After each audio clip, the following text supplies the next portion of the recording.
सभी साईं भक्तों को मेरा नमस्कार।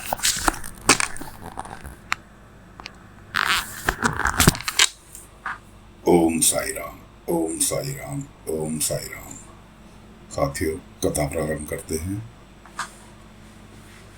जैसा कि आपको पिछले भाग में बताया था कि जी स्वर्णाबाई कुलकर्णी वाड़े में पहुंच चुकी हैं।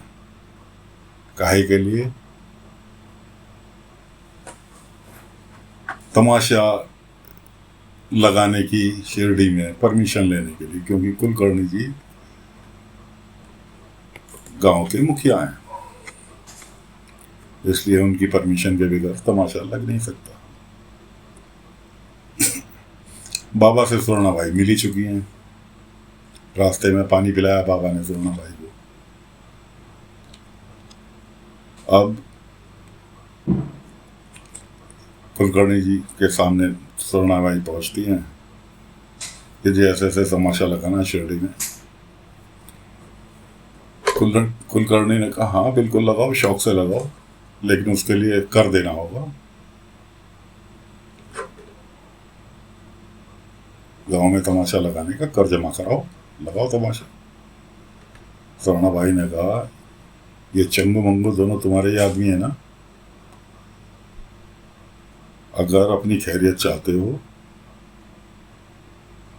तो तमाशे की परमिशन दो।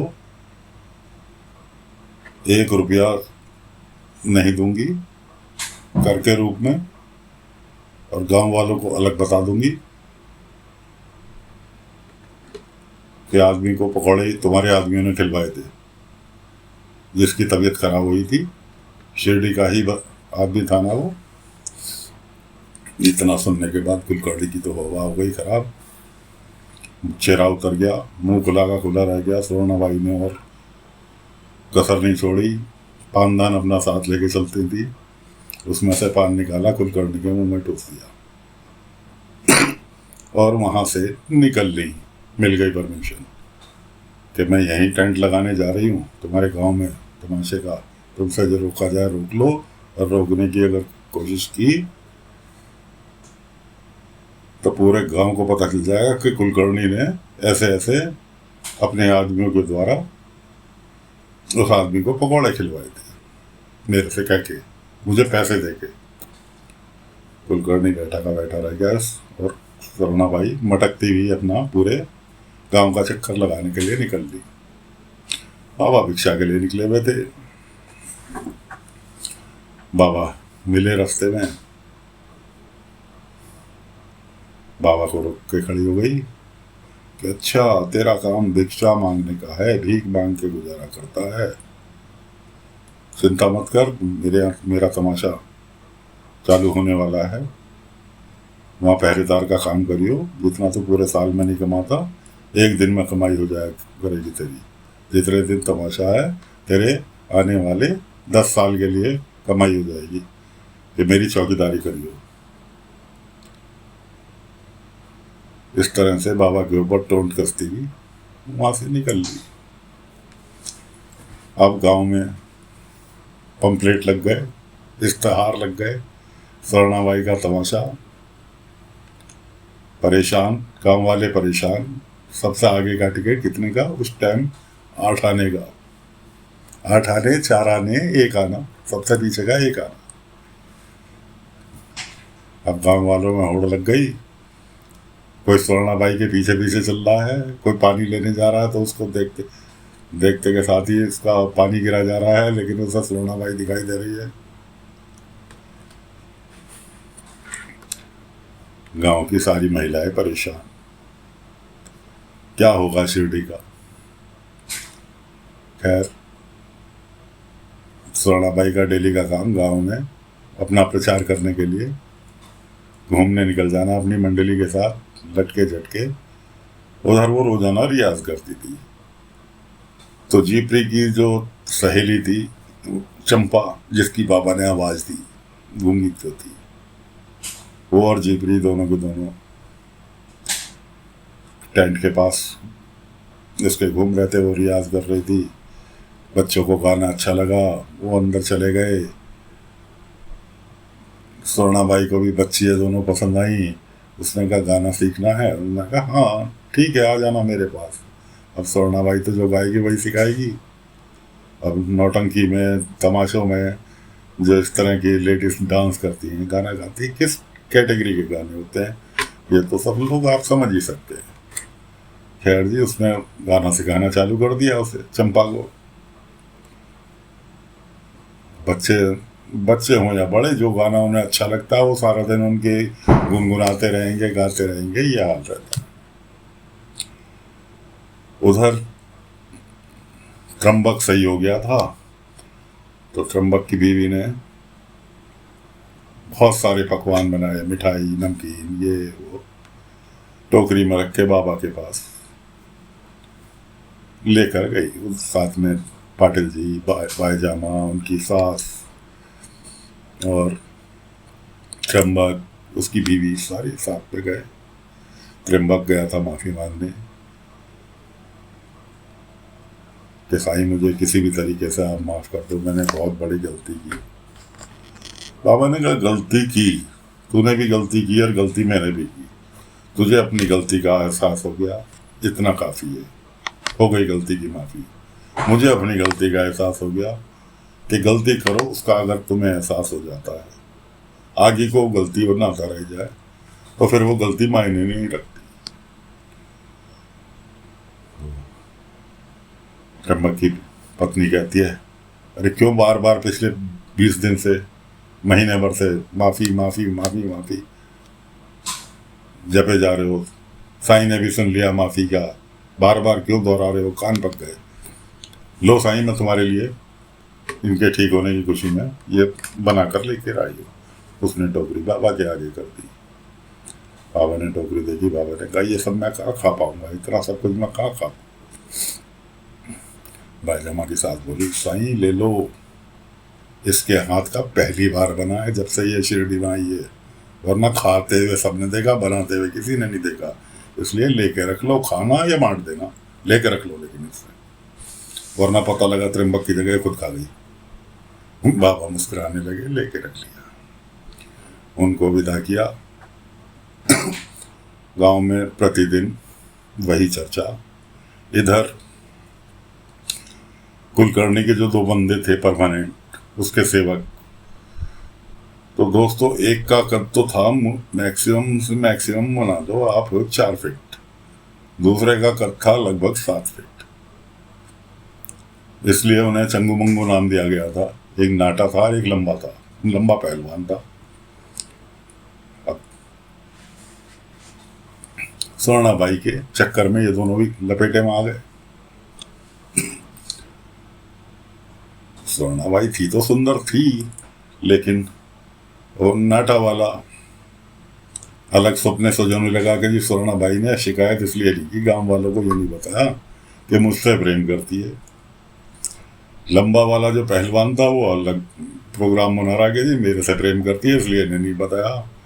इस तरह से दोनों में अपनी अपनी प्रेम लीला में खोए हुए, यहाँ तक कि दोनों में झड़प भी हो गई कि जैसे हम लोगों में होती है कि भैया तेरी भाभी है, 2 जने दोस्त एक ही लड़की को अगर पसंद करने लगे, ये तेरी भाभी है, ये तेरी भाभी है, वो वाली कहानी आप सोच सकते हो।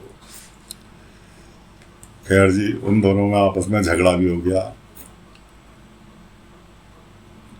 उसके बाद गांव का वही रूटीन, हर कोई स्वर्णाबाई के का, जितने भी जेंट्स थे, गांव वाले थे, वो स्वर्णाबाई के दीवाने हो गए। इतने दिनों में सब 3-4 दिन बीत गए, उसका टेंट वेंट, तमाशे की प्रोग्राम चालू होने की। बाईजामा और गांव की 5-7 लेडीज मिलकर बाबा के पास गई कि साईं कैसे चलेगा, ये तो स्वर्णाबाई ने पूरे के पूरे मर्दों को निकट्टू बना दिया, सारे के सारे उसके चक्कर में कोई काम कर रहा ना धंधा कर रहा, उसके सपने देख रहे हैं। बाबा ने कहा गलती, बाईजामा ने कहा, और दूसरी चीज मैं स्वर्णाबाई का दोष नहीं मानती, वो तो औरत है, ये मर्द भी तो अपने कुछ समझदार होने चाहिए।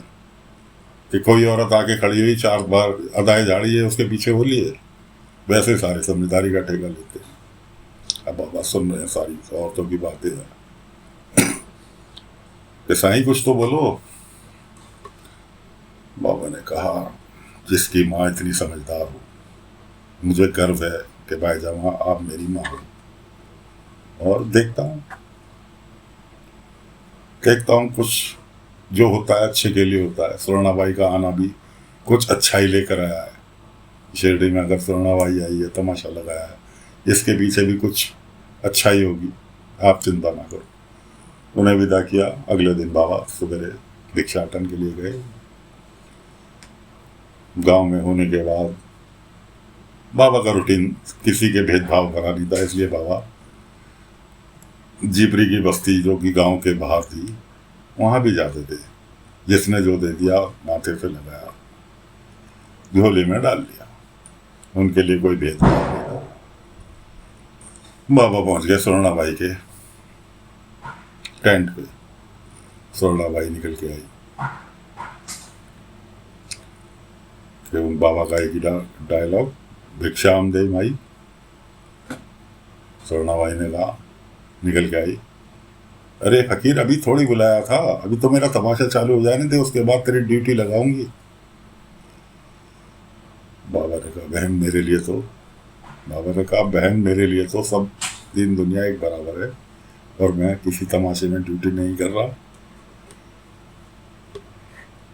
कि जो दे दोगे सिर से लगा लूंगा। काफी नोक झोंक होने के बाद स्वर्णाबाई कहने लगी, बहन, मुझे बहन, मेरे को तो कोई मर्द बहन कहना पसंद ही नहीं करता। अब मैंने कहा, सबके अपने अपने नजरिए हैं। स्वर्णाबाई कहने लगी, खैर तू मेरे यहाँ आया है, मेरे दर पे आया है, खाली हाथ नहीं भेजूंगी। दोस्तों, उसने अपने पल्लू में से काजल की डिब्बी निकाली, बाबा के हाथ में थमा दी। पहले फकीर, अपनी शिरडी को इसके टीके लगा दे, तेरी शिरडी को नजर लगने वाली है।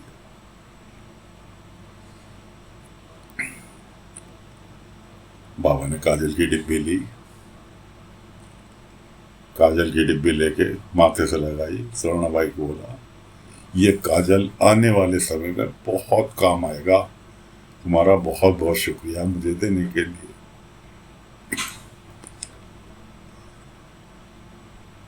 काजल बाबा ने रखा अपने पास, वापसी के लिए निकल लिए। बाबा पहुंचे द्वारका माई में जाके अपना ध्यान मग्न हो गए। इधर गांव वाले अपना स्वर्णाबाई के तमाशा के लिए टिकट खरीदने के लिए बेचैन है। टिकट ब्लैक में बिक रहे हैं। तो दोस्तों, आज की कथा यहीं विराम देते हैं। कल को देखते हैं स्वर्णाबाई का कैसी तमाशा चलता है शिरडी में। आज की कथा यहीं विराम देते हैं। कल फिर मिलेंगे अगले भाग में। सभी साथियों से शिकायत है दोस्तों, अच्छा बुरा जैसा भी है, कमेंट जरूर करें। पसंद आए तो कमेंट करें, नहीं पसंद आए तो कमेंट करें। आपके कमेंट, आपके शेयर, आपके लाइक के साथ ही हमारा ये श्रृंखला प्रोग्राम आगे बढ़ पाएगा। इसलिए निवेदन है, कमेंट अवश्य करें। ओम साई राम, ओम साई राम, ओम साई राम।